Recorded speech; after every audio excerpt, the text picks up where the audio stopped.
পৃথিবীতে সুনিশ্চিত বলে যদি কোনো কিছু থাকে তার নাম হলো মৃত্যু। মানুষ স্বপ্ন দেখে একটা বাড়ি করবে, স্বপ্ন দেখে তার একটা গাড়ি হবে, তার একটা সুন্দরী স্ত্রী হবে, সে ব্যবসা করবে, অনেক স্বপ্ন মানুষের। এই স্বপ্নগুলো অনেকের স্বপ্নই থেকে যায়, জীবনে আর বাস্তবায়ন হয় না। আবার এমন অসংখ্য মানুষ আছে স্বপ্ন ছিল একটা বাড়ি করবে, কিন্তু বাড়িটা করছে ঠিকই, সেই বাড়িতে শোয়ার মতো থাকার মতো সময় তার হয়নি, কারণ তার নির্দিষ্ট সময় হয়েছে। মাওলা পাক আল্লাহ পাক তাকে ডাক দিয়েছেন, দুনিয়ার মায়া ছেড়ে দিয়ে তাকে পরপারের যাত্রী হতে হয়েছিল, ঠিক কিনা? এই পৃথিবীতে এমন একজন মানুষ পাবেন না যে কবরের বাড়িটারে তৈরি করে কেউ?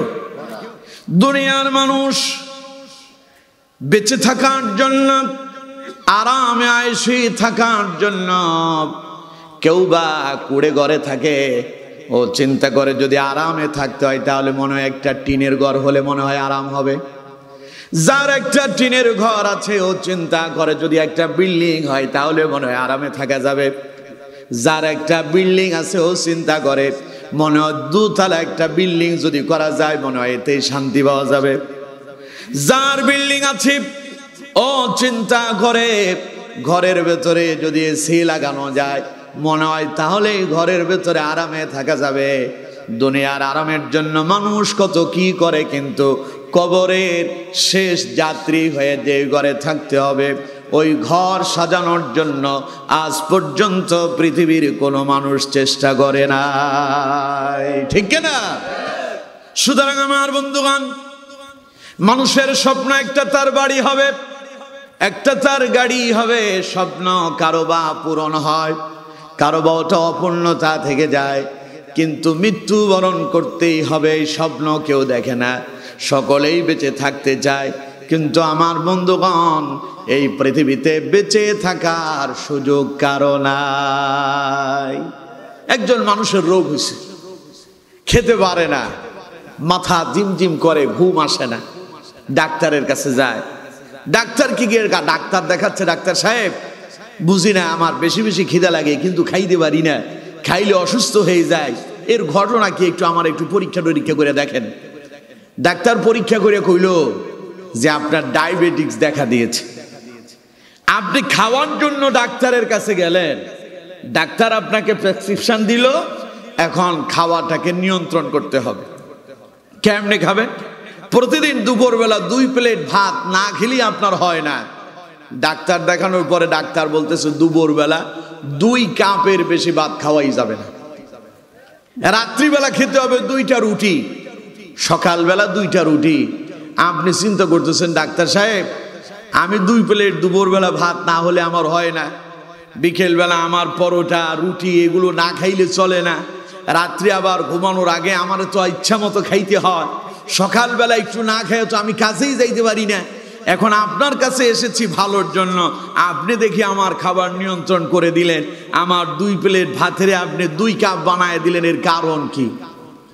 ডাক্তার তখন আপনাকে শোনায় দিচ্ছে যদি বেঁচে থাকতে হয়, যদি সুস্থতার সাথে জীবন যাপন করতেই হয় তাহলে আমার এই রুটিনটা ফলো করতে হবে। এটা যদি করতে পারেন তাহলে আপনি বেঁচে থাকার সম্ভাবনা আছে। আর যদি আমার এই প্রেসক্রিপশন মেনে যদি আপনি যদি জীবন পরিচালনা না করেন তাহলে পরে অ্যাক্সিডেন্ট করে যে কোনো মুহূর্তেই মৃত্যুর সম্ভাবনা আছে। তাই লোকেরা 1000 টাকা ডাক্তারকে ভিজিট দিয়া ডাক্তারের পদ্ধতিতে এখন খাবার নিয়ন্ত্রণ করছে, কারণ হলো তারে এখন বেঁচে থাকা, কথা কয় না, বেঁচে থাকা। আসলে যেই দিন মরণ আসবে ডাক্তারের ওষুধে আর কাজ হবে? কথা কয় না কেন, কাজ হবে? পৃথিবীতে সকল রোগের ঔষধ আছে, মরণ রোগের কোন ঔষধ, আরো জোরে বলতে হবে, আছে কি? সুতরাং আমার বন্ধুগণ এই পৃথিবীতে এসেছেন যখন যেতেই হবে, তখন যখন আল্লাহ পাক আপনাকে আমাকে ডাক দেবেন, এই পৃথিবীতে আল্লাহ পাক আমাকে আপনাকে প্রেরণ করার আগেই একটা নির্দিষ্ট স্পট ডেট আল্লাহ পাক আমাদের সঙ্গে লাগায় দিলেন। এই যে এখানে একটা পানির বোতল আছে, এই পানিটা কতদিন ভালো থাকবে এর গায়ে তা লেখা আছে। এটার মেয়াদ হলো 22/9/2025, অর্থাৎ 22 তারিখ আগামী সেপ্টেম্বর অক্টোবর পর্যন্ত, আগামী বছরের অক্টোবরের 22 তারিখ পর্যন্ত এই পানিটা আপনি খেতে পারবেন আপনার কাছে রেখে। আগামী বছরের অক্টোবরের 22 তারিখের পরে এই পানি আর খাওয়া যাবে না, এটার ডেট শেষ। এটা খেলে আপনি অসুস্থ হবেন, এটা খেলে আপনার রোগ থেকে মুক্তি পাওয়ার সম্ভাবনা থাকবে না, বরং রোগাক্রান্ত হয়ে মৃত্যুবরণ করার সম্ভাবনা আছে না নাই?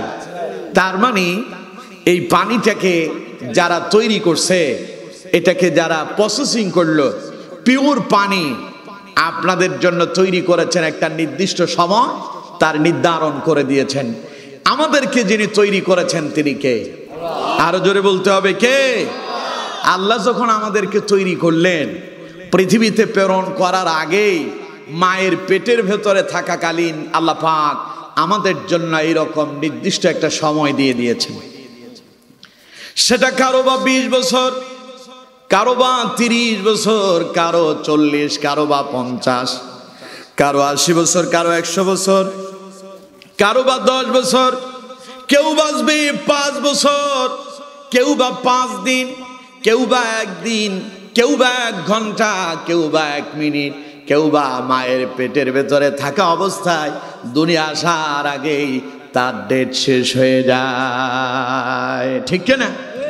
কোরআনুল কারীমে আল্লাহ রাব্বুল আলামিন বলছেন, ওয়ালি কুল্লি উম্মাতিন আজাল ফাইযা জাআ আজালুহুম লা ইস্তাখিরুনা সাআতাও ওয়ালা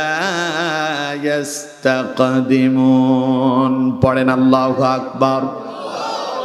আল্লাহ রাব্বুল আলামিন বলছেন, ও পৃথিবীর মানুষেরা শোনো, আমি যত জাতি, যত গোষ্ঠী আমি তৈরি করেছি, প্রত্যেকের জন্য আমি নির্ধারিত নির্দিষ্ট একটা সময় বেঁধে দিয়েছি। সেই নির্ধারিত সময়, নির্দিষ্ট সময় যখন এসে যাবে, ইযা জাআ আজালুহুম, অর্থাৎ যখনই তার কাছে মালাকুল মউত আসবে, লা ইস্তাখিরুনা সাআতান ওয়া লা ইস্তাকদিমুন, না তাকে 1 মিনিটের জন্য অবকাশ দেওয়া হবে, না 1 মিনিট আগেই তার জান কবজ করা হবে।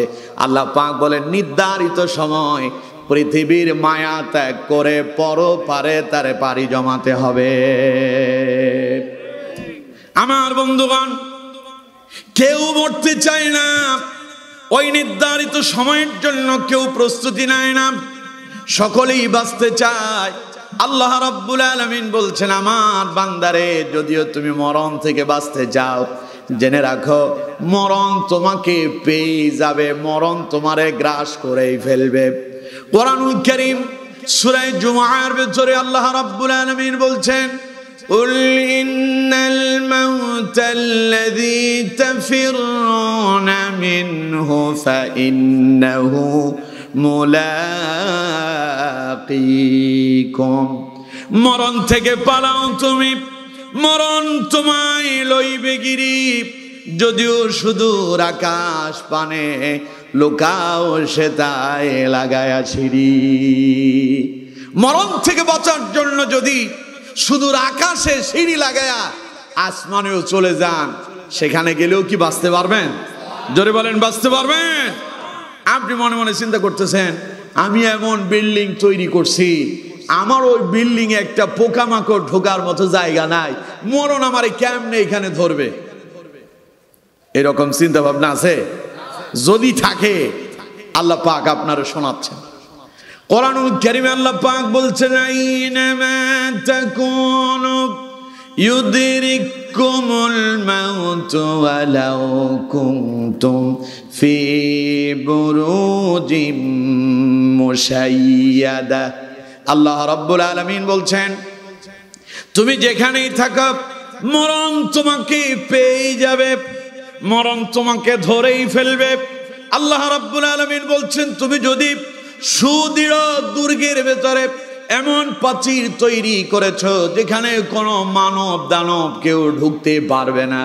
এমন প্রাচীর তৈরি করে যদি সেখানেও তুমি যদি আত্মগোপনে থাকো, আল্লাহ রাব্বুল আলামিন বলছেন সেখানেও মালাকুল মউত তোমারে পেয়ে যাবে, আজরাইল সেখানেও যাবে, সেখানে গিয়া মুহূর্তের ভিতরে তোমার দেহ থেকে রূহটুকুন টান মেরে বের করে নিয়ে যাবে। সুতরাং মরণ থেকে বাঁচার কোনো সুযোগ আছে? সবাই বলেন না কেন আছে? কিন্তু আজ আমরা বেখবর বেমালুম ভুলে গিয়েছি মৃত্যুর কথা। মৃত্যুর কথা আমরা অনেকেই স্মরণই করি না। মৃত্যুর কথা যদি আমাদের স্মরণ থাকতো সিনেমা দেখতাম। কথা কয় না কেন? সিনেমা দেখা যেত, গান বাজনা শুনতেন। কারণ আপনার মাথার ভেতরে একটাই কাজ করতেছে, যেই কোনো মুহূর্তেই আমার মৃত্যু আসতে। বিগত 16 বছরে যারা ছিল দেখেন নাই, মৃত্যু তো পরের কথা, ওরা মনে করতেছে ক্ষমতা চিরকাল থাকবে, কোনোদিন ক্ষমতা যাবে না। ঠিক কিনা? প্রথমবার ক্ষমতা এসে তারা ঘোষণা দিল তারা থাকবে 2021 সাল পর্যন্ত। বলছে না 2021 ভীষণ তাদের 2021। আমার বন্ধুগণ 21 সালেও যখন টিকে গেল, এবার তাদের ভীষণ 2041। কতক্ষণ লেখেন? 41 কি আছে না গেছে? 41 কোথায়? এখনো সামনে। কিন্তু যারা 41 সাল পর্যন্ত ক্ষমতায় টিকে থাকার অহংকার দেখিয়েছিল, আজ তারা নাই, তারাই পালিয়ে গিয়েছে। ঠিক কিনা? সুতরাং ক্ষমতা যদি চিরকাল না থাকে, এগুলো তো মানুষ তৈরি করতেছে ক্ষমতা। রাতের আধারে ভোট দিয়া, বাক্স পুরাইয়া, মানুষ মাইরা, মানুষ হত্যা কইরা, আলেমদেরকে জেলখানায় ঢুকায়া, ইসলামী আন্দোলনকে নিষিদ্ধ করে ক্ষমতায় টিকে থাকার জন্য যারা চেষ্টা করেছিল, তারা ক্ষমতায় টিকে থাকতে পারেনি। সুতরাং যদি দুনিয়ার এই ভাববাজি, দুনিয়ার এই ক্ষমতার জন্য এত কিছু প্রয়োগ করার পরেও যদি টিকে থাকা না যায়, বুঝতে হবে মালাকুল মউতের হাত থেকে বেঁচে থাকার কোনো পথ আমরা অবলম্বন করতে পারি না। সুতরাং আমার বন্ধুগণ, কথায় কথায় কেউ কেউ বলতো খেলা হবে, হ্যাঁ খেলা হবে। এই লোকটা গত কয়েক বছর আগে খুব অসুস্থ হয়ে গেছে। অসুস্থ হইয়া একদম চিকনা হয়ে গেছে। লোকজন তখন তার নাম দিছে কাউয়া, নাকি যে দেখতে একদম তার মতো। আমার বন্ধুগণ, এই লোকটা অসুস্থ হয়ে গেল, তারে দ্রুত হেলিকপ্টারে করে, তারে এরোপ্লেনে করে, প্লেনে করে চিকিৎসার জন্য সিঙ্গাপুর নিয়ে যাওয়া হয়েছে। সিঙ্গাপুর যাওয়ার পরে ওর তো কোনো খোঁজ খবরই নাই। দেশের জনগণ মনে করছে মনে হয় এই আপদ বিদায় হয়েছে। কিছুদিন পরে ফেসবুকে দেখা যায় আপদ তো এখনো বিদায় হয় নাই, হেলে দুলে হাঁটে, হাইটে হাইটে সোজা হয়েছে। আমি মনে করছি মরণের খুব কাছাকাছি যায় ঘুরে আসছে, তো মনে হয় আর জীবনে আর অপরাধ করবে না, ভালো হয়ে যাবে। যেহেতু মৃত্যুর দুয়ার থেকে ফিরে আসছে, ও ভালো হয়ে যাবে। বাপ রে বাপ, ফিরে এলো যখন, তার মাজায় শক্তি এলো তখন। আইসা এখন কথায় কথায় খেলা হবে। লোকজন গানও বের করছে, হ্যাঁ কোথায় হাহালি, কোথায় কাদের কাকা, কোথায় গেল ওই জালেমের বড় বড় কথা। খেলা হবে, খেলা হবে, খেলা হবে বলে কাকা গেল পালাইয়া। সৈরাচার পালাই গেল দেশটা ছাড়িয়া, সৈরাচার পালাই গেল দেশটা ছাড়িয়া। ঠিক না? বাপ রে বাপ, যেমনি খেলা খেলতে চাইলো, আমরা তো মনে করছি খেলায় মনে হয় কয়েকটা গোল খাওয়ায় দিবে আমাদেরকে, কিন্তু খেলা যখন শুরু হলো প্লেয়ার সব পালায়া গেল। খেলার অধিনায়কই নাই, ক্যাপ্টেনই নাই, ঠিক কিনা? ক্যাপ্টেন আগে ভাগছে। প্লেয়াররা তখন চিন্তা করছে মাঠে যদি আমরা নামি, মাঠে তো আমাদের ক্যাপ্টেন নাই, ক্যাপ্টেন ছাড়া খেলার নেতৃত্ব দেবে কে? এই জন্য ক্যাপ্টেন আগে নিজের ভোট নিয়ে পালায় গেল, আর বাকি তার সহযোদ্ধাদেরকে বিপদের মুখে ঠেলে দিয়ে চলে গেল। এরপরেও পাগলগুলো এখনো রাস্তায় নামে আর মার খায়, ঠিক কিনা? স্বপ্ন দেখে আবার আসবে। হ্যাঁ, কয় আমরা শর্ট করে ঢুকে যাব, লোকজন কয় শর্ট কইরা ঢুকে দেখো, পট কইরা তোমার সিস্টেম কইরা ঝুলাইয়া দেওয়া হবে, ঠিক কিনা? সুতরাং এই যে দাম্ভিকতা, এই যে অহংকার, এই অহংকার তাদেরকে টিকায় রাখতে পারছে? কথা কন না কেন, টিকায় রাখতে পারছে? আপনার অনেক সম্পদ আছে, আপনার বাড়ি আছে, গাড়ি আছে, ইন্ডাস্ট্রি আছে, ক্ষমতা আছে। আমার বন্ধুগণ, যখন আপনার দুনিয়ার জীবন থেকে যেই দিন আপনার বিদায় ঘন্টা বেজে উঠবে, মালাকুল মউত যেদিন এসে যাবে, বাড়িটা বাড়ির জায়গায় পড়ে থাকবে, গাড়িটা গাড়ির জায়গায় পড়ে থাকবে, ব্যাংক ব্লেস সব যার যার জায়গায় পড়ে থাকবে, শুধুমাত্র একজন থাকবে না, তিনি আমি কিংবা আপনি, ঠিক কিনা? সুতরাং কিসের বাহাদুরি? এখনই মরে যান, এই মুহূর্তেই মরে যান, জীবনের আর কোনো মূল্যই নাই, লাশটা পড়ে থাকবে। আপনাকে দেখলে কত মানুষ সালাম দিত, সম্মান করত, ইজ্জত করত। আপনাকে দেখলে কত মানুষ বসা থেকে উঠে দাঁড়িয়ে যেত। আজ আপনি মাটিতে শুয়ে আছেন, কেউ আপনার নামও এখন আর মুখে নেয় না। এখন আপনার নাম হয়ে গেছে লাশ। নাম কি? লোকজন বলে লাশটাকে ধরো, লাশের নাম মনে করেন আব্দুল্লাহ, মরলো আব্দুল্লাহ। লোকেরা যখন তাকে গোসল দেবে, গোসল দেওয়ার জন্য মসজিদের ইমাম সাহেব এলো, আরো লোকজন কিছু অংশগ্রহণ করলো। সবাই বলতেছে লাশটাকে ঘর থেকে বের করে নিয়ে আসো, তারে গোসল দিতে হবে। গোসল দেওয়া শুরু হয়ে গেল। যারা লাশ গোসল করাচ্ছেন তারা আব্দুল্লাহর নাম বলে না, আব্দুল্লাহর গায়েতে সাবান মেখে দাও, এই কথা কেউ বলে না। পাশের জন বলতেছে লাশের গায়ে সাবান মেখে দাও, সাবান মেখে দাও, পানি ঢেলে দাও। লাশ গোসল হয়ে গেল, আব্দুল্লাহকে গোসল দেওয়া হলো। কেউ বলল না এবার আব্দুল্লাহকে কাফনের কাপড় পরা দাও। উপস্থিত যারা তারে গোসল দিল তারাই বলতে লাগলো লাশটাকে এবার খাটিয়ায় উঠাও, তারে কাফনের কাপড়টা পরায়া দাও। কাপড় পরায়া দেওয়া হলো।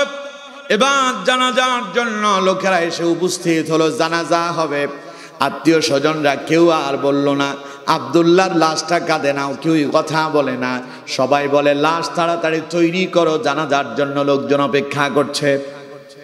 চারজন ওই খাটিয়ার চার কর্নারে দাঁড়িয়ে যায়, চার মাথায় ধরে চারটা খুঁটি ধরে লোকেরা আপনাকে নিয়ে যাবে কবরের দিকে, জানাজার মাঠে আপনাকে নিয়ে যাওয়া হবে।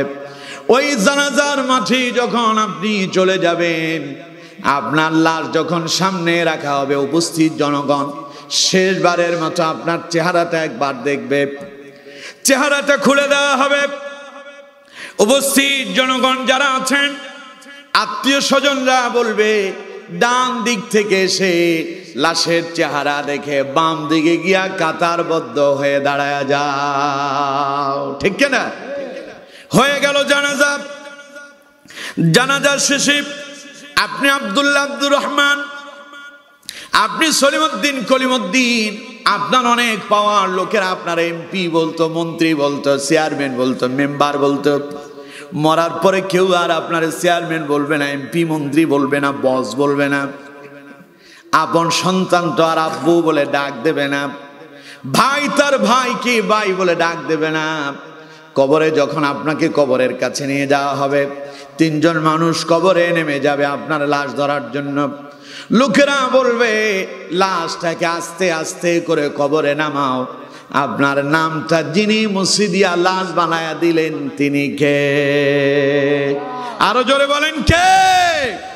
সুতরাং আমার বন্ধুগণ, কিসের ক্ষমতার বাহাদুরি, কিসের সম্পদের অহংকার, কিসের তোমার বাড়ি গাড়ি, সব একদিন পড়ে থাকবে।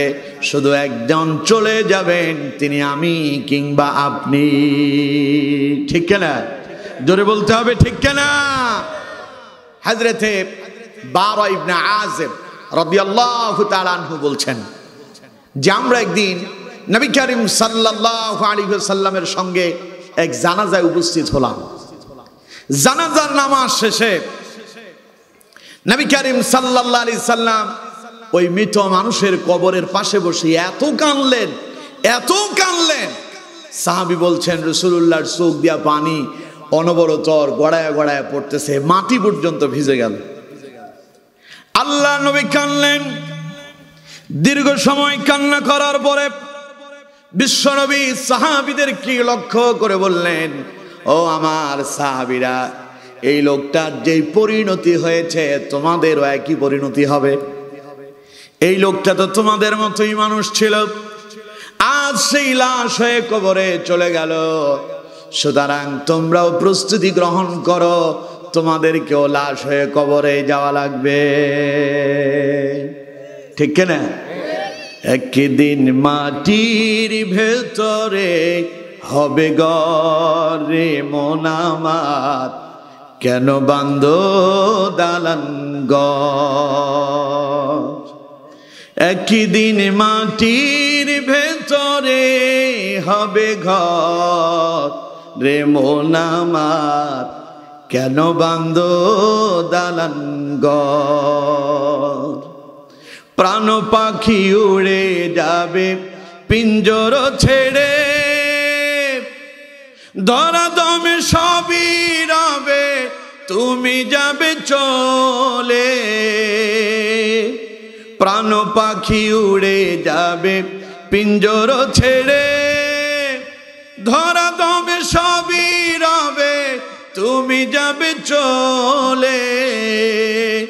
বন্ধু বান্ধব যত, মাতা পিতা তারা সুত, বন্ধু বান্ধব যত, মাতা পিতা তারা সুত, সবই হবে তোমার পরে মন আমার, কেন বাঁধো দালান ঘর? একদিন মাটির ভেতরে হবে ঘর রে মন আমার, কেন বাঁধো দালান ঘর? ঠিক কিনা? কথা কন না কেন? ঠিক কিনা? আল্লাহ নবী বললেন, আমার সাহাবীরা শোনো, আকসিরু যিকরা হাদিমিল লাজ্জাতিল মাউত। নবীজি বললেন, ও আমার উম্মতেরা, বেশি বেশি করে তোমরা মৃত্যুকে স্মরণ করো, কারণ মৃত্যু তোমার দুনিয়ার সমস্ত আনন্দ উল্লাস, দুনিয়ার সমস্ত ভালোবাসা, দুনিয়ার সব স্বাদকে এক মুহূর্তের ভেতরে মাটির সঙ্গে মিশায়া দেবে। কথা কন ঠিক কিনা? জোরে বলেন ঠিক কিনা? প্রাণের স্ত্রীর সঙ্গে রাত্রিবেলা ঘুমিয়ে পড়লেন, দুইজন একসাথে খাবার খেলেন, রাত্রিবেলা কত মজার মজার গল্প করলেন দুইজন একসাথে। সকালবেলা স্ত্রী সবার আগে ঘুম থেকে উঠে গেল। আপনি অফিসে যাবেন কিংবা কর্মে যাবেন, আপনি কাজে চলে যাবেন, আপনার জন্য নাস্তা তৈরি করতে হবে। স্ত্রী উঠে গেলেন আপনার জন্য নাস্তা তৈরি করার জন্য। স্ত্রী আপনার জন্য রুটি বানালো, আপনার জন্য চা তৈরি করলো, মজার মজার খাবার তৈরি করলো। খাবার রেডি, আপনি এখনো ঘুমিয়ে আছেন। স্ত্রী এলো আপনাকে ডাকার জন্য, এখন আপনাকে খাবার খেতে হবে, প্রস্তুতি নিতে হবে। স্ত্রী কাছে এসে স্বামীকে ডাক দেয়, ও আব্দুল্লাহর আব্বা উঠো। আব্দুল্লাহর আব্বা কোনো কথা বলে না। একবার ডাক দেয়, কোনো কথা বলে না। দ্বিতীয়বার ডাক দিল, কোনো জবাব এলো না। তৃতীয়বার ডাক দিল, কোনো কথার আওয়াজ শুনতে পেল না। এবার হাত দিয়ে দেখে কি হয়েছে, লোকটা কোনো নাড়াচাড়া করে না। 2-3 বার ডাক দেওয়ার পরেও, ধাক্কা দেওয়ার পরেও লোকটা কথা বলে না। প্রাণের স্ত্রী কাছে এলো, নাকের সামনে এনে তার নাকটা লাগায় দেখে যে এটাতে আর শ্বাস নিঃশ্বাস নাই। যে স্ত্রী সারা রাত আপনার সঙ্গে আরামের ঘুম ঘুমালো, দুইজন গল্প করলেন, একসাথে ঘুমিয়ে পড়লেন। কখন আপনি ইন্তেকাল করেছেন স্ত্রী বুঝতেই পারে নাই। খাবার রেডি, দুইজন বসে এখন খাবার খাবেন। স্ত্রী স্বামীকে ডাক দেয়, স্বামী যখন কোনো কথা বলে না, স্ত্রী বুঝতে পারে পানের স্বামী আমার আর বেঁচে নাই। খাবারের জায়গায় পড়ে থাকে। স্ত্রী স্বামী মারা গিয়েছে ভয়ে চিৎকার মেরে কান্না শুরু করে দেয়, ঠিক কিনা? আশেপাশের লোকজন এলো, কি হয়েছে? স্ত্রী বলছে, দেখো স্বামী আমার ইন্তেকাল করেছে। স্বামী ইন্তেকাল করছে, কি হয়েছে? আপনি এবার আপনার স্ত্রীকে বলেন, স্ত্রী আমার, আমি যেদিন মরে যাব, মরার পরে আরেকটা দিন তোমার সঙ্গে থাকতে চাই, আমার লাশের পাশে তুমি ঘুমায়া যাবা। স্ত্রী আপনার পাশে থাকবে না আপনারে ছেড়ে বাপের বাড়ি যাবে?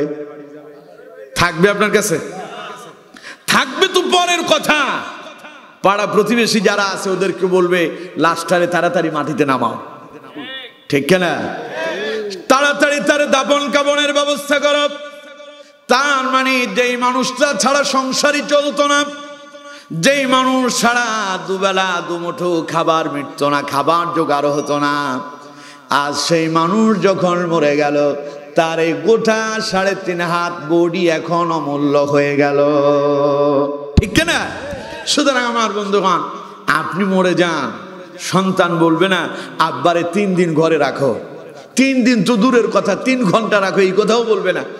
মসজিদের ইমাম সাহেব গিয়া বলবে যে মাওলানা সাহেব জানাজা কখন দেওয়া যায় একটু পরামর্শ করেন, ঠিক কিনা? সন্তানই যায় ইমাম সাহেবরে ডাইকে আনবে, হুজুর আমার আব্বারে গোসল করাইয়া দেন। চিন্তা করেন আপনি কি থাকতে পারবেন? কথা কয় না, থাকতে পারবেন? এই পৃথিবীতে আমরা কেউই থাকতে আসেনি, এই পৃথিবী থেকে আমাদেরকে বিদায় নিতে হবে। নবী করিম সাল্লাল্লাহু আলাইহি ওয়াসাল্লাম বলছেন, বিদায়ের আগে বিদায়ের জন্য প্রস্তুতি গ্রহণ করো। সেই কবর জগতের জন্য, মৃত্যুর জন্য আমরা কি প্রস্তুতি নিয়েছি? সবাই বলেন, প্রস্তুতি নিয়েছি? প্রস্তুতি আমাদের নাই। আগামীকাল দোকানে কয়টায় যাব, অফিসে কয়টায় যাব, এখান থেকে বাড়িতে গিয়ে কি করব, সব প্রস্তুতি আমার সম্পূর্ণ করা আছে। শুধু একটা প্রস্তুতি আমার নেওয়া হয় নাই, মরার পরে আমার কি হবে, এই প্রস্তুতি আমরা নেই নাই। আমরা মনে করতেছি আমি তো অনেক কাল বেঁচে থাকবো। আমার বন্ধুগণ, মৃত্যুর কোনো কাল আছে? কথা বল না কেন? মৃত্যুর কোনো কাল আছে? মানুষ যখন অল্প বয়সে মারা যায়, আমাদের দেশের দেখবেন ছেলেবেলেরা মাঝে মধ্যে ব্যানার টানায় লেখে অমুকের অকাল মৃত্যুতে আমরা গভীরভাবে শোকাহত। আছে না এরকম?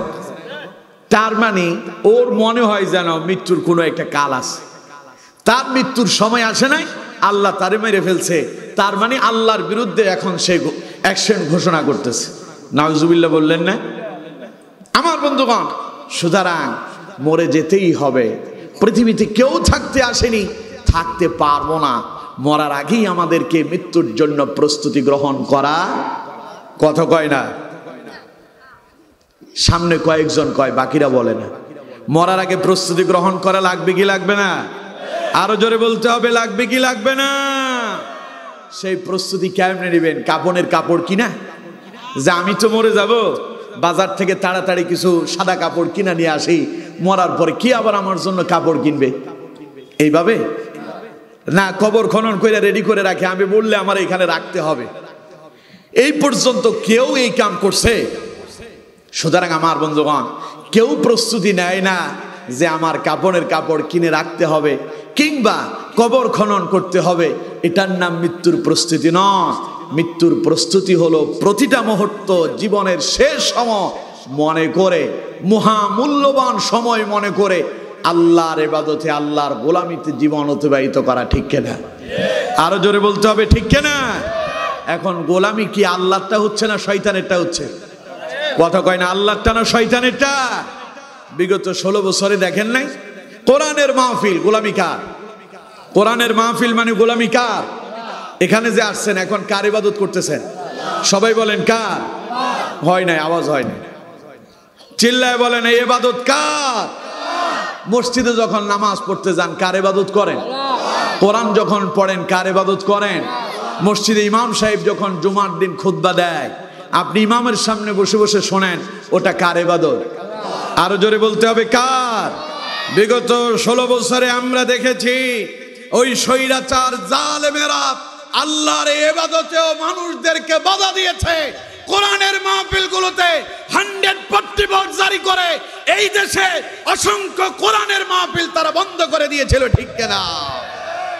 শুধু তাই নয়, এই দেশে শুধু কোরআনের মাহফিল বন্ধ করেই তারা ক্ষান্ত হয় নাই, যারা কোরআনের কথা বলেছিল তাদেরকে ধরে ধরে জেলখানায় বন্দী করছিল। আরো আসতে কম, আমাদের কোরআনের পাখি আল্লামা দেলোয়ার হোসেন সাইদি রহিমাহুল্লাহ, তিনি কি রাজাকার ছিলেন? তিনি কি যুদ্ধ অপরাধী ছিলেন? তিনি জেনাকার ছিলেন? তিনি দর্শনকারী ছিলেন? আল্লামা সাইদি আল্লাহর কোরআনের রাহবার ছিলেন। জীবনের 50 বছর আল্লাহর কোরআনের দাওয়াত দিয়েছিল। হাজারের অধিক অমুসলিম কালেমা পড়ে তার হাতে মুসলমান হয়েছিল।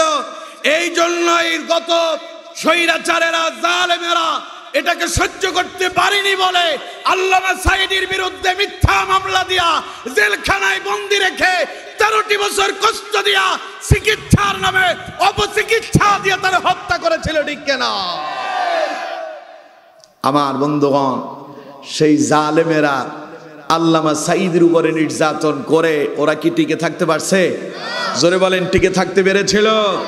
আল্লাহর ইবাদতে বাধা যায় যারা, আল্লাহর ইবাদতে বাধা দেয় যারা, কঠিন বিপদ আর মুসিবতের সম্মুখীন হয় তারা, ঠিক কিনা? এই ইতিহাস দেখার জন্য বেশি দূর যাওয়ার দরকার নাই। ফেরাউন বাধা দিয়েছিল মুসা আলাইহিস সালামকে আল্লাহর ইবাদতে, নমরুদ বাধা দিয়েছিল ইব্রাহিম আলাইহিস সালামকে আল্লাহর ইবাদতে, আবু জাহেল, আবু লাহাব, উতবা, সাইবারা বাধা দিয়েছিল মুহাম্মদ সাল্লাল্লাহু আলাইহি সাল্লামকে আল্লাহর ইবাদতে।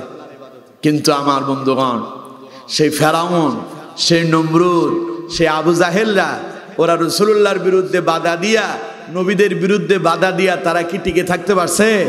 জোরে বলেন, টিকে থাকতে পারছে? বিগত 16 বছরেও যারা এইভাবে আল্লাহর ইবাদতে বাধা দিয়েছিল, কোরআনের মাহফিলে বাধা দিয়েছিল, আলেমদেরকে কোরআনের হক কথা বলতে বাধা দিয়েছিল, ইসলামী আন্দোলনকে নিষিদ্ধ করেছিল, আলেমদেরকে ধরে ধরে জেলখানায় বন্দী করেছিল, ওরাও টিকে থাকতে পারে নাই। আল্লাহ এমন ভাবে পাকড়াও করেছেন, সবগুলো দেশ থেকে পালাতে বাধ্য হয়েছে, ঠিক কিনা? সুতরাং আল্লাহর মায়ের দুনিয়ার, আরো জোরে বলেন আল্লাহর মায়ের দুনিয়ার, আল্লাহ কিন্তু ধরে না, ধরলে আল্লাহ ইন্না বাতশা রাব্বিকা লাশাদীদ, আল্লাহর ধরা বড় শক্ত ধরা। আল্লাহ যখন ধরেন তখন বলে কয়ে ধরেন না। সুতরাং আমার বন্ধুগণ, আপনি যে আল্লাহর ইবাদত করতেছেন না, আপনারে যে আল্লাহ ধরবে না এমন কোন গ্যারান্টি আছে? আপনি যে নামাজ পড়তেছেন না, আপনি মনে করতেছেন আল্লাহ আপনারে বলবে যখন মৃত্যু সময় আসবে, না তুমি কিছুদিন, আরো কিছুদিন বেঁচে থাকো, নামাজ কালাম পড়ো, সময় দেওয়া হবে? আল্লাহ বলছেন ইযা জাআ আজালুহুম লা ইস্তাখিরুনা সাআতান ওয়া লা ইস্তাকদিমুন, মৃত্যুর সময় যখন আসবে 1 মিনিট 1 সেকেন্ডের জন্য আর অবকাশ দেওয়া হবে না। মালাকুল মউত আসবে, দেহ থেকে খপ করে রূহটাকে ধরে টান মেরে আপনার এই দেহ থেকে বের করে নিয়ে চলে যাবে। যে নিয়ে যাবে তার নাম মালাকুল মউত, আমরা বলি আজরাইল। এই আজরাইল যার কাছে একবার আসবে, এসে সালাম দিয়ে বিদায় নেবে, কথা কয় না, সালাম দিয়ে বিদায় নেবে। জিব্রাইল এসেছেন নবীদের কাছে, এসেই সালাম দিতেন, ওহী শোনায়া বিদায় নিতেন। আজরাইলকে আল্লাহ তৈরি করছেন, যদি একবার আসে, যার কাছে আসে তার সঙ্গে করে নিয়ে যায়, ঠিক কিনা? সুতরাং আমার বন্ধুগণ, আপনি দুনিয়ায় সিনেমা দেখতেছেন, গান বাজনা শুনতেছেন, ইসলাম বিরোধী কাজ করতেছেন, আপনি সুদ খাচ্ছেন, ঘুষ খাচ্ছেন, জেনা করতেছেন, ব্যভিচার করতেছেন, আপনার এখন অনেক ক্ষমতা, আপনার এখন অনেক পাওয়ার, আপনি বড় নেতা মনে করতেছেন আর কি। আপনার নেতাগিরি সব শেষ হয়ে যাবে মালাকুল মউত যখন আপনার কাছে আসবে, ঠিক কিনা? এজন্য আমার বন্ধুগণ, মৃত্যু হবে দুই ধরনের। মৃত্যু কয় ধরনের হবে? আরো জোরে বলেন। এই যে আপনাদের এই কবরস্থানে, যে কবরস্থানের উদ্যোগে মাহফিল হচ্ছে, সেই কবরস্থানে যারা মৃত্যুবরণ করে শুয়ে আছেন, এখানে দুই ধরনের মৃত লোক আছে। কয় ধরনের? সবাই বলেন, আরো জোরে বলেন। নবী করিম সাল্লাল্লাহু আলাইহি ওয়াসাল্লাম বলছেন, যখন মানুষ মৃত্যুবরণ করবে, মৃত্যু যখন মানুষের সন্নিকটে আসে, তখন যেই লোকটা আল্লাহর গোলামি করে, আল্লাহর ইবাদত করে, মুমিন, নামাজ পড়তো, আল্লাহর গোলামি করত, আমলে সালেহ করত, এমন লোকদের যখন মৃত্যুর সময় আসে, আসমান থেকে একদল ফেরেশতা তাদের কাছে আসে। রাসূলুল্লাহ বলেছেন, ওই ফেরেশতাদের চেহারাগুলো সূর্যের আলোর চাইতেও সুন্দর হয়। সুবহানাল্লাহ কোন? আল্লাহ নবী বললেন, আসমান থেকে ঈমানদারের মৃত্যুর সময় একদল ফেরেশতা নেমে আসে। আসার সময় সঙ্গে করে একখান সাদা কাপড় নিয়ে আসে, অত্যন্ত সুগন্ধি, সুগ্রাণ, ওটাতে গ্রাণ মাখা মিশকে আম্বরের গ্রাণ থাকে। আসমান থেকে ফেরেশতা আসে, ঈমানদারের মাথার কাছে এসে বসে যায়। ঈমানদারের মাথার কাছে এসে যখন ওই আল্লাহ পাকের সম্মানিত ফেরেশতারা এসে বসে যায়, মৃত মানুষকে তখন তারা বলে, টেনশন করো না, হতাশ হয়ে যেও না, আজ আমরা তোমাদের সঙ্গে আছি। পড়েন সুবহানাল্লাহ। দেখবেন ঈমানদাররা যখন মরে, ঈমানদারদের মৃত্যুর সময় তাদের চেহারা একটা আনন্দদায়ক হয়ে যায়, চেহারা উজ্জ্বল হয়ে যায়, হাসি মাখা মুখ থাকে, আছে না নাই? এরকম তো আপনাদের রংপুরে মনে হয় নাই। মানুষ মরছে, এখনো মনে হয় যে লোকটা ঘুমিয়ে আছে, এখনো হাসতেছে, এরকম আছে না? আমার বন্ধুগণ, নবীজি বলছেন তার হাসির কারণ হলো আসমান থেকে একদল ফেরেশতা তার কাছে আসে, এসে তারে সান্ত্বনা দেয়, ওরে বলে একটু পরে তোমার সঙ্গে আল্লাহর সঙ্গে দিদার হয়ে যাবে। পড়েন সুবহানাল্লাহ। ওই ফেরেশতারা এসে তার মাথার পাশে বসে যায়। হাদিসে এসেছে ওই ফেরেশতা তাকে, ওই ফেরেশতারা মৃত মানুষটার চতুর্দিকে গোল হয়ে বসে যায়। এবার আসে মালাকুল মউত। মালাকুল মউত তার কাছে এসে তার মাথার পাশে বসে যায় আর তাকে ডেকে বলে, ইয়া আইয়াতুহান নাফসুল মুতমাইন্না ইরজিই ইলা রাব্বিকি রাদিয়াতাম মারদিয়া। পড়েন আল্লাহু আকবার।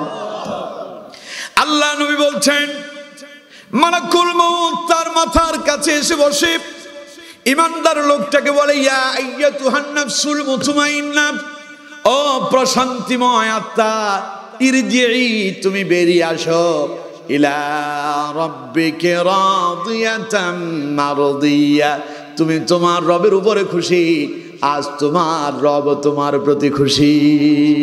পড়েন সুবহানাল্লাহ। তুমি তোমার রবের ক্ষমার দিকে বেরিয়ে আসো।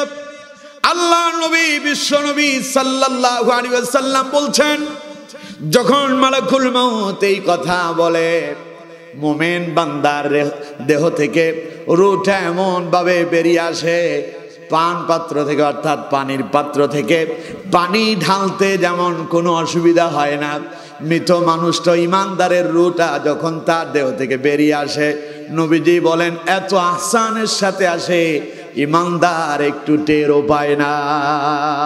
পড়েন সুবহানাল্লাহ। আমার বন্ধুগণ, নবী করিম সাল্লাল্লাহু আলাইহি সাল্লাম বলছেন, এরপরে ওই যে আশেপাশে যে ফেরেশতারা আগে এসেছিল, মালাকুল মউত যখন রূহটা বের করে নিয়ে আসে, পাশে থাকা ফেরেশতারা তাদের কাছে নিয়ে আসার সঙ্গে সেই সাদা কাপড়টা ওই সামনে তারা বাড়ায়া দেয়, রূহটা সেখানে দিয়ে দেওয়া হয়।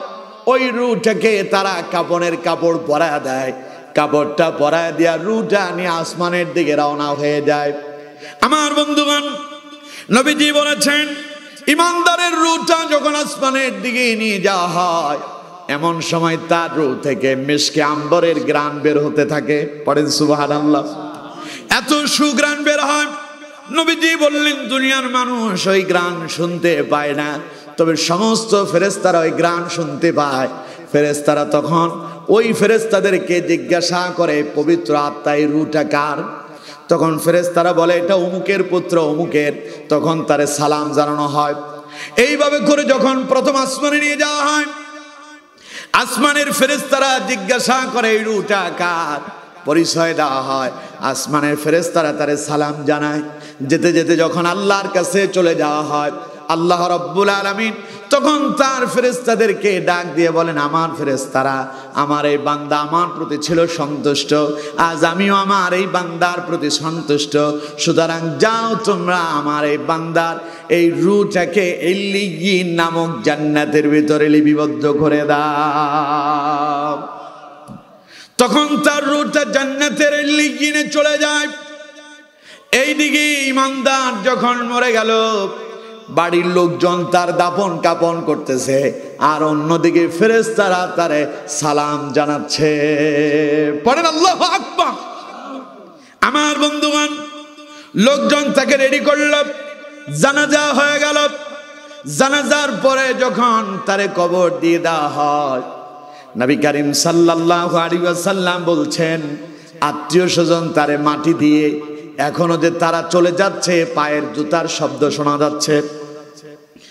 এমন সময় দুইজন ফেরেশতা তার কাছে আসে, ইয়াতিহি মালাকাইনি, দুইজন ফেরেশতা তার কাছে এসে যায়। ফায়ুজলিসানিহি, এরপরে দুইজন ফেরেশতা এসে তারে উঠায়া বসায়। এরপরে ওই দুইজন ফেরেশতা তারে প্রশ্ন করে, ফায়াকুলানি লাহু মার রাব্বুক, বলো তো দেখি তোমার রব কে? কোন তো দেখি আমাদের রব কে? আরো জোরে বলেন, কে? রব মানে কি জানেন? না না, রব মানে প্রতিপালক। রব মানে কি? কথা কয় না। রব মানে কি? আমাদেরকে যিনি লালন পালন করেন তিনি কে? আরো জোরে বলতে হবে, কে? আমরা দেখি আমাদের বাবা মা আমাদেরকে লালন পালন করতেছে।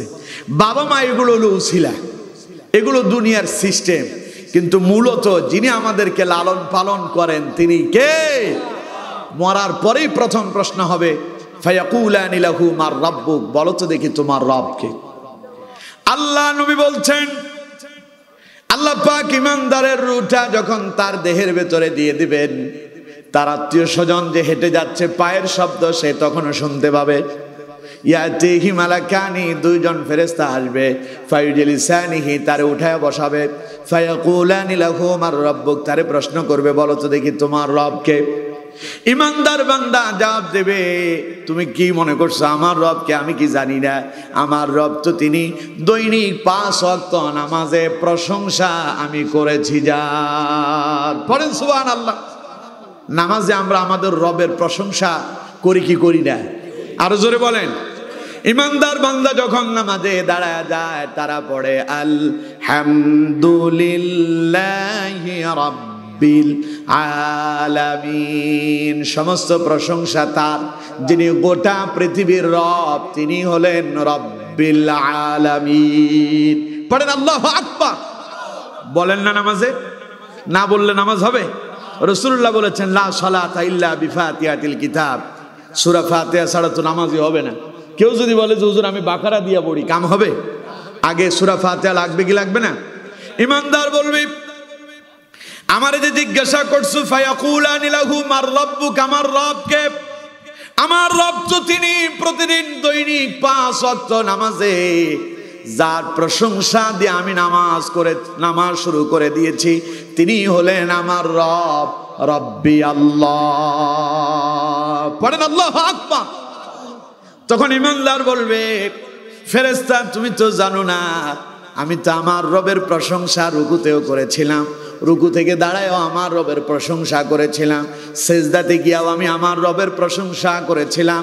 আমরা যখন রুকুতে যাই তখন পড়ি সুবহানা রাব্বিয়াল আযীম, রবের কথা আছে না নাই?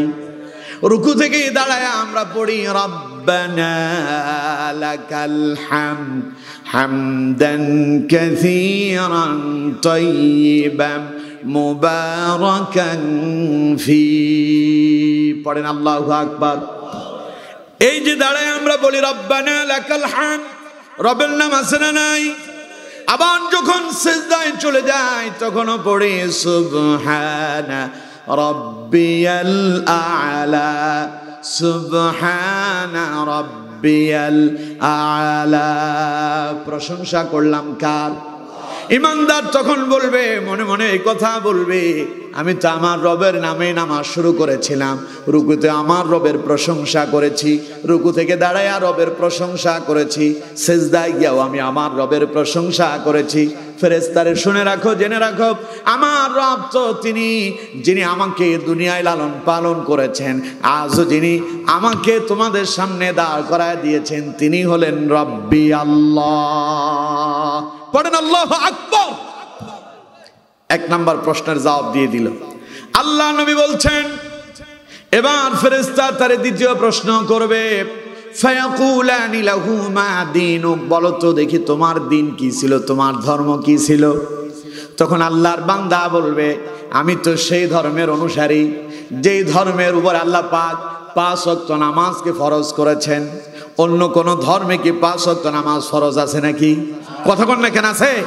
মুমিন বান্দা তখন মনে মনে বলবে, আমি তো সেই ব্যক্তি যেই ধর্মের উপরে 5 ওয়াক্ত নামাজ ফরজ ছিল, আমি তো নামাজ আদায় করছি। সুতরাং যেই ধর্মের উপরে নামাজ ফরজ ছিল ওই ধর্মের নাম হলো ইসলাম।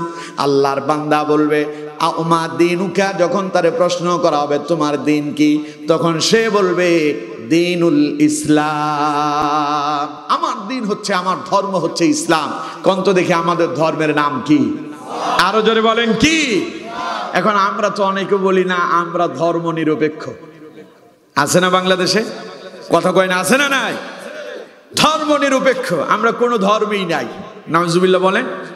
যেই বলে তার কোনো ধর্ম নাই, বুঝতে হবে ওইটা পুরুষও না, ওইটা মহিলাও না। ওইটা কি?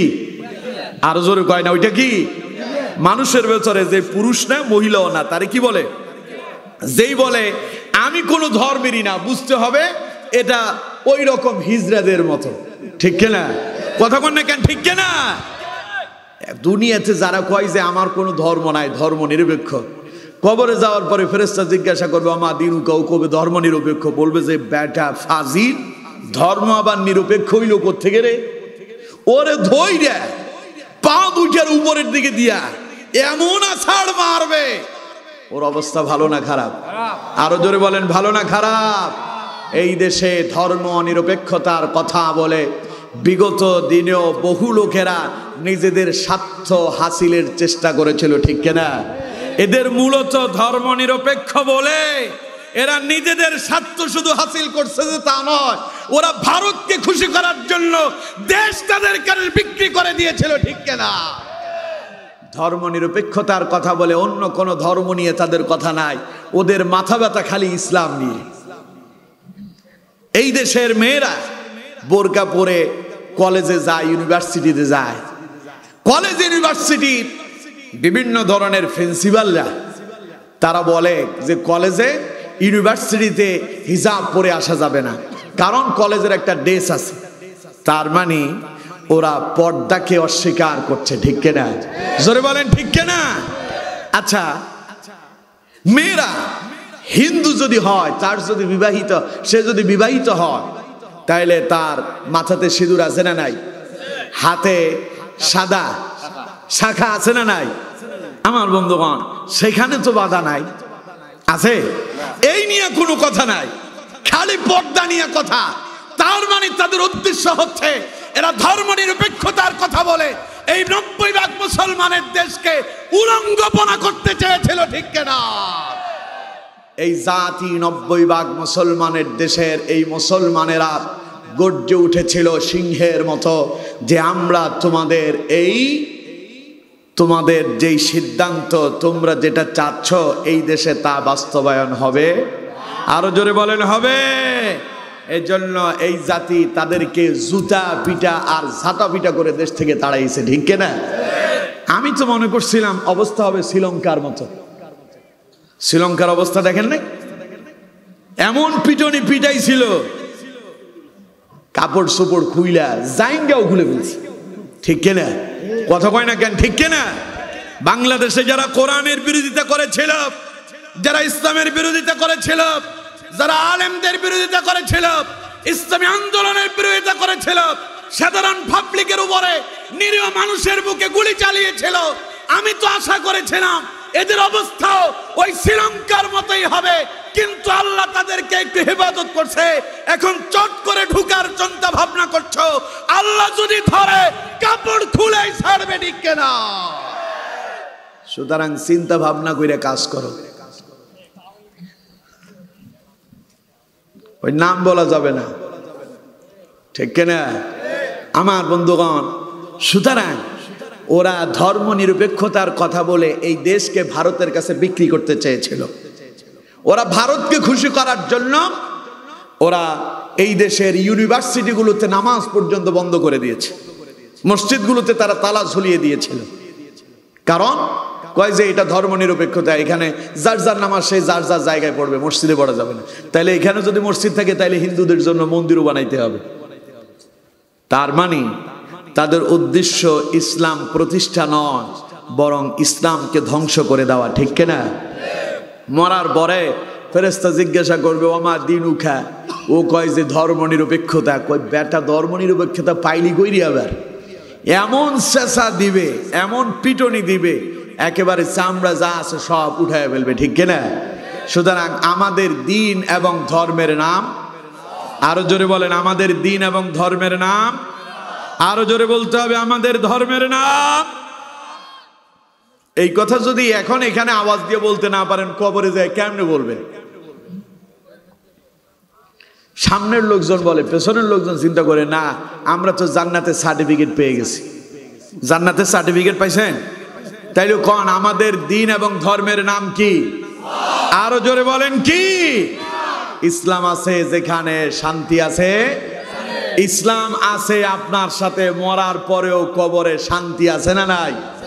ফেরেশতা জিজ্ঞাসা করবে ওমা দিনুকা, তোমার দিন কি, তোমার ধর্ম কি? মোমেন বান্দা তখন বলবে দিনুল ইসলাম, আমার দিন আর ধর্মের নাম হলো ইসলাম। ফেরেশতা তখন তাকে জিজ্ঞাসা করবে ওমা হাদার রাজুলুল্লাযী বুইসা ফীকুম, বিশ্বনবী মুহাম্মদুর রাসূলুল্লাহ সাল্লাল্লাহু আলাইহি ওয়াসাল্লামকে কবরের ভেতরে এনে আপনার সামনে হাজির করা হবে। সুবহানাল্লাহ বল। নবীজিকে সামনে নিয়ে আসা হবে, আপনাকে প্রশ্ন করা হবে ওমা হাদার রাজুলুল্লাযী বুইসা ফীকুম, আচ্ছা বলো তো দেখি ইনি কে? মুমিন বান্দা তখন জবাব দেবেন হুয়া রাসূলুল্লাহি সাল্লাল্লাহু আলাইহি ওয়াসাল্লাম। পড়েন আল্লাহু আকবার। মুমিন বান্দা তখন বলবেন ইনি তো আমার নবী, ইনি হচ্ছেন মুহাম্মদুর রাসূলুল্লাহ সাল্লাল্লাহু আলাইহি ওয়াসাল্লাম। ফেরেশতা জিজ্ঞাসা করবে তুমি এটা জানলে কেমনে যে তোমার রব আল্লাহ, তোমার দিন ইসলাম, তোমার নবী মুহাম্মদ সাল্লাল্লাহু আলাইহি সাল্লাম, এটা তুমি কি করে জানলে? তখন সে বলবে ইকরাউল কোরআন, আমি তো কোরআন পড়েছি। ফাআমানতু, আমি তো এর উপর বিশ্বাস করছি। ওয়াসাদদাকতু, এবং আমি এর উপর বিশ্বাস করছি, এর উপরে আমি ঈমান আনছি, সত্য বলে এটাকে আমি মেনে নিয়েছি। বলেন সুবহানাল্লাহ। তখন আসমান থেকে আল্লাহ পাক বলবেন ফায়ুনাদি মুনাদি আন সাদাকা আবদি, আল্লাহ রাব্বুল আলামিন বলবেন আমার বান্দা সত্য বলেছে, আমার বান্দা সত্য বলেছে। ফাআফরিশুহু মিনাল জান্নাহ ওয়ালবিসুহু মিনাল জান্নাহ ওয়াফতাহু লাহু বাবান ইলাল জান্নাহ। আল্লাহ পাক ফেরেশতাদেরকে বলবে আমার ফেরেশতারা, আমার এই বান্দা সাধারণ এই মাটিতে শুয়ে থাকতেই পারে না, আমার বান্দার জন্য ফাফরিশুহু মিনাল জান্নাহ, জান্নাত থেকে একটা বিছানা নিয়ে আসো, বান্দার জন্য বিছানা বিছায়া দাও। ওয়ালবিসুহু মিনাল জান্নাহ, আমার বান্দাকে জান্নাতি পোশাক পরিধান করায়া দাও। ওয়াফতাহু লাহু বাবান ইলাল জান্নাহ, আর আমার এই বান্দার জন্য জান্নাতের দরজা খুলে দাও। পড়েন আল্লাহু আকবার। এই মুমিন বান্দারা যখন মরে যায় ওদের জন্য আল্লাহ পাক এই তিনটা প্রশ্নের যখন তারা জবাব দিয়ে দেয়, তাদের কবর আর কবর থাকে না, কবরের বিছানা হয়ে যায় জান্নাতি বিছানা, পোশাক হয়ে যায় জান্নাতি পোশাক, আর দরজা জান্নাতেরটা যিনি খুলে দেন তিনি কে? এই জন্য দেখা যায় আমার দেশে মানুষ মরেছে 20 বছর আগে, 50 বছর আগে, 20 বছর 50 বছর আগে মানুষের মৃত লাশ মাঝে মধ্যে পাওয়া যায়। লাশের অবস্থা এমন দেখা যায় যেই সাদা কাপড় মোড়ায়া তারে কবর দেওয়া হয়েছে, এখনো পর্যন্ত কাপড়টা আগের মতোই আছে, ঠিক কিনা? এগুলো জান্নাতি পোশাক আল্লাহ পরায় দিয়েছে, যার কারণে কবরের এই মাটি তার এই পোশাক স্পর্শ করে না।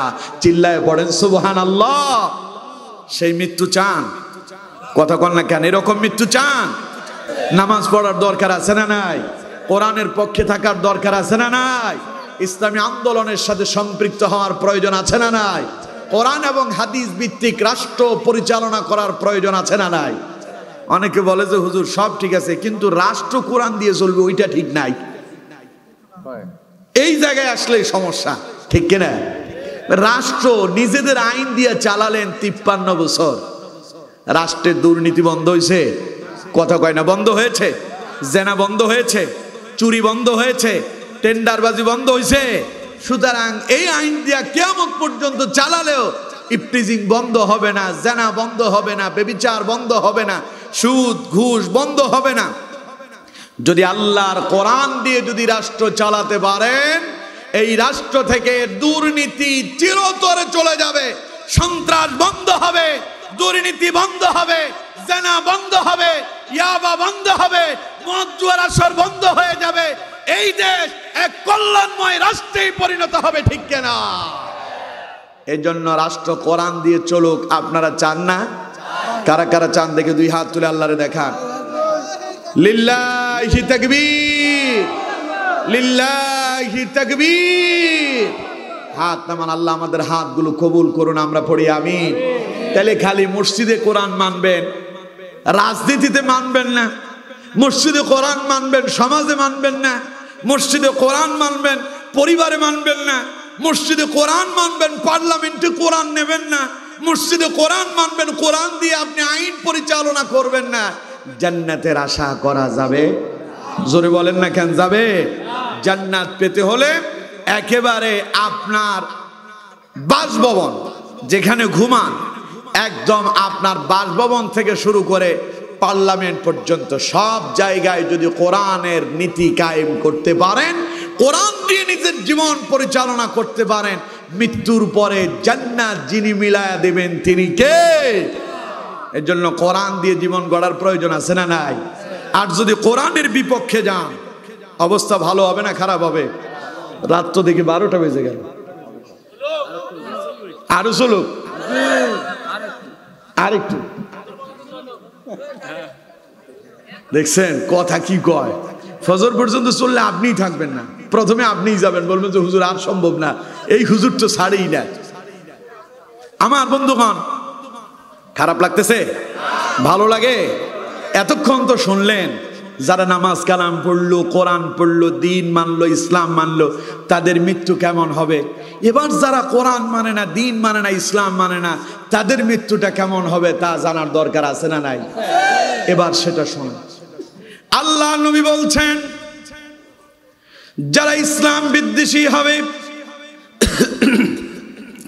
যারা কোরআন বিদ্বেষী হবে, যারা দুনিয়ায় নিজের খেয়াল খুশি মতো জীবন যাপন করবে, ওই কাফেরদের যখন মৃত্যুর সময় এসে যাবে, আসমান থেকে তাদের জন্য একদল ফেরেশতা আসবে। জান্নাতীদের কাছে, মুমিনদের কাছে একদল ফেরেশতা এসেছিল, তাদের চেহারাটা ছিল সূর্যের মতো আলোকিত। কিন্তু নবীজি বললেন, যারা জালেম হবে, কোরআন এবং ইসলাম বিদ্বেষী হবে, যারা কাফের হবে, তাদের কাছে একদল ফেরেশতা আসবে, চেহারাগুলো হবে অত্যন্ত কালো, জঘন্য কালো হবে, বিদকুটে হবে। এদেরকে দেখলে মানুষ ভয় পেয়ে যাবে। রাসূলুল্লাহ বলেন, আসার সময় পচা দুর্গন্ধযুক্ত একটা শট তারা নিয়ে আসবে। এরপরে তারা ওই কাফের অথবা ইসলাম বিদ্বেষী তার শিয়রে চলে আসবে, তার দেহের কাছে আসবে, চতুর্দিকে তারা ঘেরাও করবে। যখন তার কাছে এসে যাবে, এই ফেরেশতাদেরকে দেখা ওই জালেম আতঙ্কে ভয়ে আত্মহারা হয়ে যায়। সে দেখবেন চোখ একবার এইদিকে নাড়া ওইদিকে নাড়ায়, তারে দেখলে মনে হয় যেন সে ভয় পাচ্ছে। এরকম আছে না নাই? আরো জোরে বলেন, আছে না নাই? নবীজি বলছেন এরপরে আসবে মালাকুল মউত। মালাকুল মউত তার মাথার কাছে এসে ওরে ডাক দিয়ে বলবে, এই আল্লাহর দুশমন বেরিয়ে আয়। তখন সেই মালাকুল মউতকে দেখা চটপট শুরু করবে। রাসূলুল্লাহ বলছেন তার দেহটা ভেতরে একবার এই দিকে পালানোর চেষ্টা করবে, ওই দিকে পালানোর চেষ্টা করবে, ঢুস মারবে। ঢুস বুঝেন? ওই যে একজন বললো না উনি চট করে ঢুকবেন, কয় যে আমি খুব কাছাকাছি আছি, বর্ডারে খুব কাছাকাছি আছি, চট করে ঢুকবো, তার মানে উনি ঢুস মারতেছেন। কি মারতেছেন? এখন মালাকুল মউত যখন আসবে, ওই জালেমের রুটা এইভাবে একবার দিক বিদিক ঢুস মারবে পালানোর জন্য। পালানোর আর কোন পথ আছে? জোরে কয় না কেন? পথ আছে? মালাকুল মউত যখন দেহটা দিক বিদিক যখন ছুটাছুটি করবে, হাদিসের ভেতরে এসেছে, নবীজি বলেন মালাকুল মউত তার দেহের ভেতরে খপ করে তার রুটাকে ধরে ফেলবে। রুটাকে এমন ভাবে টান মারবে, তার দেহের সমস্ত শরীরের ভেতরে ব্যথা অনুভব হবে, সে চিৎকার মেরে উঠবে, অথবা তার চোখগুলো দাঁড়ায় যাবে, তার চেহারা বিকৃত হয়ে যাবে। এরপরে মালাকুল মউত দেহ থেকে যখন রুটুকু বের করে নিয়ে আসবে, এনে এবার ওই যে পাশে ফেরেশতারা, কালো চেহারা, ভয়ঙ্কর আকৃতির চেহারা, ওই ফেরেশতাদের কাছে থাকা সেই শটের ভেতরে এটা রেখে দেওয়া হবে। মারাত্মক দুর্গন্ধ বের হবে। ফেরেশতারা যখন ওই রুটাকে চটের ভেতরে মোড়ায় নেবে, রু নিয়ে আসমানের দিকে রওনা হয়ে যাবে। ওই ফেরেশতারা এই দুর্গন্ধ সহ্য করতে পারবে না। ফেরেশতারা তখন বলবে, এই জালেম আত্মাটা কার, এই নিকৃষ্ট আত্মাটা কার? তখন ফেরেশতারা বলবে, অমুকের পুত্র অমুকের, অথবা অমুকের মেয়ের অমুক। এইভাবে করে আল্লাহ পাক বলছেন, ফেরেশতারা বলবে, রাসূলুল্লাহ বলেছেন।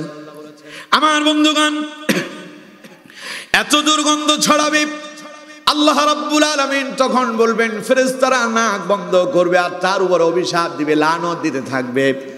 আমার বন্ধুগণ, তখন আল্লাহ পাক বললেন, এর রূহটাকে সিজ্জিনে নিক্ষেপ করো, অর্থাৎ জাহান্নামে নিক্ষেপ করে দাও। রূহটা জাহান্নামের দিকে নিক্ষেপ করা হবে।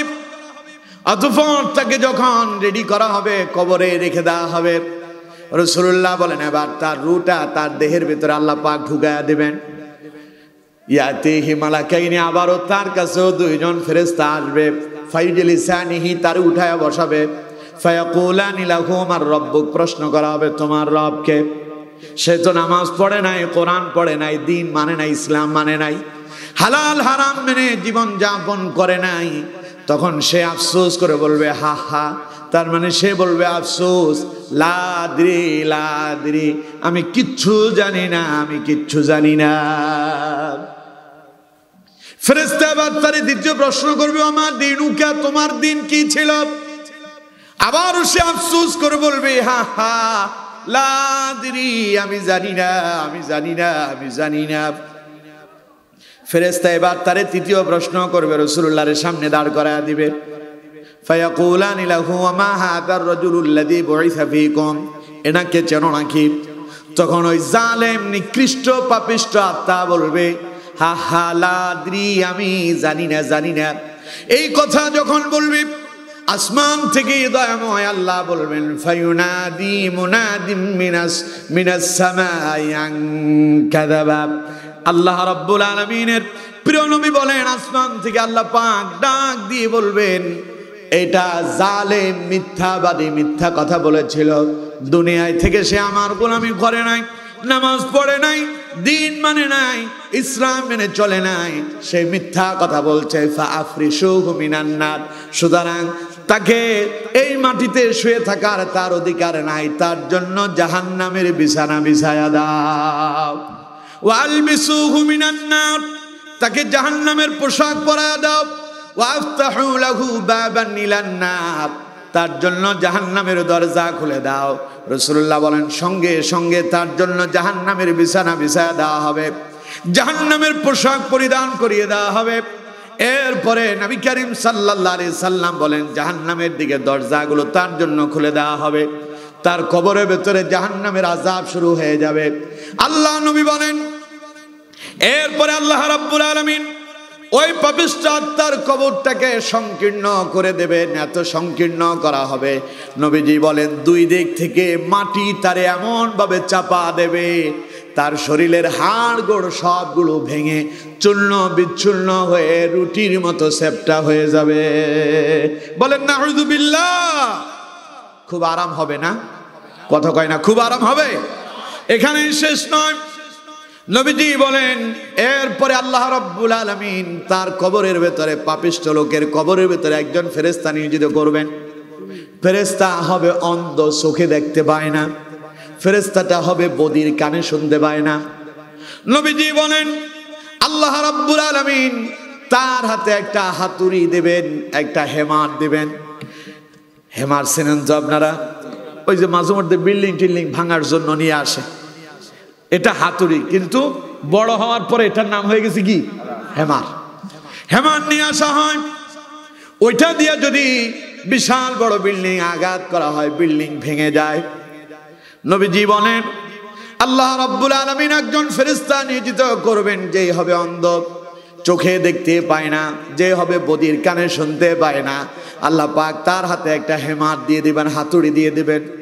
এত বড় হাতুড়ি দেওয়া হবে, নবী করিম সাল্লাল্লাহু আলাইহি ওয়াসাল্লাম বলছেন, ওই হাতুড়ি দিয়া যদি কোন পাহাড়ের উপরে আঘাত করা হতো, বিশ্ব নবী বলেন পাহাড়টা ভেঙে চূর্ণ বিচ্ছূর্ণ হয়ে ধুলাবালি হয়ে যেত।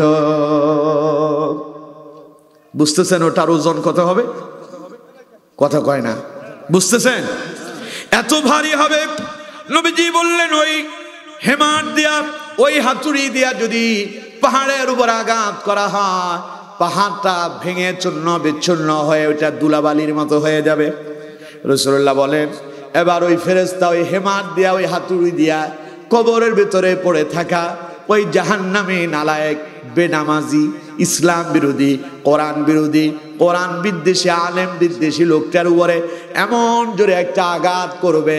আঘাত করার সঙ্গে সঙ্গে ওই নিকৃষ্ট পাপিষ্ঠ আত্মা এমন জোরে একটা বিকট শব্দ করবে।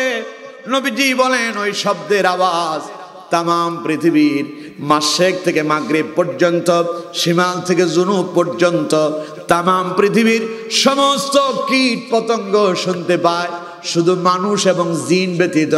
নবীজি বলেন এত জোরে চিৎকার মারে, দেখবেন কবরের পাশে যদি গরু ছাগল বাঁধা হয়, মাঝে মধ্যে এগুলো লাফ ঝাপ দেয়, রশি ছিঁড়ে বাড়িতে চলে আসে। ঠিক কিনা?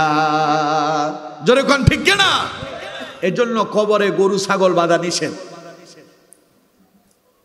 আমাদের দেশে অনেকে আছে কবরস্থানে যায় গরু বাঁধা থই, এটা করবেন না। কথা বুঝতে পারছেন? নবীজি বলছেন যখন ওই ফেরেশতা ওই হাতুড়ি দিয়া ওই নিকৃষ্ট পাপিষ্টের উপরে এমন জোরে আঘাত করে, সে এত জোরে চিৎকার মারে, তামাম পৃথিবীর সব জীব জন্তুরা শোনে, খালি মানুষ আর জিন শুনতে পায় না। আমার বন্ধুগণ, নবীজি বলেন ওই পাথরের, ওই হেমারের আঘাতে, হাতুড়ির আঘাতে লোকটা চিৎকার মারে। শুধু চিৎকারই মারে না, এই আঘাতের সঙ্গে সঙ্গে তার দেহটা ক্ষত বিক্ষত হয়ে যায়। রাসূলুল্লাহ বলেন তার সমস্ত দেহটা মাটির সঙ্গে মিশে যায়। মাঝে মধ্যে দেখবেন রাস্তায় দুর্ঘটনা হয়, মানুষ অ্যাক্সিডেন্ট করছে, অ্যাক্সিডেন্ট করার পরে তার শরীরের উপর দিয়া মনে করেন ট্রাকের চাকা চলে গেল, ট্রাকের চাকা যাওয়ার পরে পেটের নাড়ি বুড়ি মাঝখানের এটা কিছুই নাই, সব রাস্তার সাথে মিশে যায়। ঠিক কিনা? কথা বল না কেন? ঠিক কিনা? এর চাইতে বড় শিক্ষা আর কি আছে? নবীজি বলছেন এমন জোরে হাতুড়ি দিয়ে আঘাত করা হবে, তার পুরো দেহটা মাটির সঙ্গে মিশে যাবে। এরপরে আল্লাহ রাব্বুল আলামিন তারে আবার জিন্দা করবেন, আবার ফেরেশতা তারে আঘাত করবে, আবার সে মাটির সঙ্গে মিশে যাবে, আবার তারে জিন্দা করা হবে। এইভাবে তার আযাব চলতেই থাকবে, চলতেই থাকবে। আমার বন্ধুগণ, কন্ত দেখি ইমানদারের মৃত্যুটা উত্তম হলো না বেঈমানেরটা উত্তম হলো? কাটা? তাহলে এখন কি আমরা ইমানদার হয়ে চলবো না বেঈমান হব? মৃত্যুর আগে প্রস্তুতির প্রয়োজন আছে না নাই? আল্লাহ পাক এবার আমাদেরকে বলছেন, মুমিনদেরকে। আল্লাহ রাব্বুল আলামিন বলছেন, ইয়া আইয়ুহাল্লাযীনা আমানু লা তুলহিকুম আমওয়ালুকুম ওয়ালা আওলাদুকুম আন যিকরিল্লাহ ومن يفعل ذلك فأولئك هم الخاسرون পড়েন আল্লাহু আকবার। আল্লাহ পাক বলছেন, ইয়া আইয়ুহাল্লাযীনা আমানু, হে ঈমানদারেরা, হে মুমিনেরা, হে বিশ্বাসীরা, লা তুলহিকুম আমওয়ালুকুম ওয়ালা আওলাদুকুম আন যিকরিল্লাহ, খবরদার সম্পদের মোহে পড়ে, সন্তানের ভালোবাসায় পড়ে আমি আল্লাহর ইবাদত থেকে দূরে সরে যেও না। যদি সন্তান আর সম্পদের মোহে পড়ে যদি আমি আল্লাহর ইবাদত থেকে যদি দূরে সরে যাও, আল্লাহ রাব্বুল আলামিন বলছেন, ওয়ালা আওলাদুকুম আন যিকরিল্লাহ ওয়া মান ইয়াফআল যালিকা ফাউলাইকা হুমুল খাসিরুন। যারা দুনিয়ার মোহে পড়ে আল্লাহরে ভুলে গেল, সন্তানের ভালোবাসায় পড়ে আল্লাহকে যারা ভুলে যায়, আল্লাহ পাক বলেন তাদের মতো এমন ক্ষতিগ্রস্ত তার ভেতরে আর কেউ নাই। সুতরাং আমার বন্ধুগণ, আমরা কি ক্ষতিগ্রস্ততার দিকে যেতে চাই, না আল্লাহর গোলামি করে জান্নাতে যেতে চাই? সবাই বলেন, আল্লাহর গোলামি করে জান্নাতে যেতে চান? কারা কারা যেতে চান দেখে দুই হাত তুলে আল্লাহরে দেখান। লিল্লাহি তাকবীর, লিল্লাহি তাকবীর। হাত নামান, আল্লাহ আমাদের হাতগুলো কবুল করুন। আমরা পড়ি আমিন, আরো জোরে পড়েন আমিন।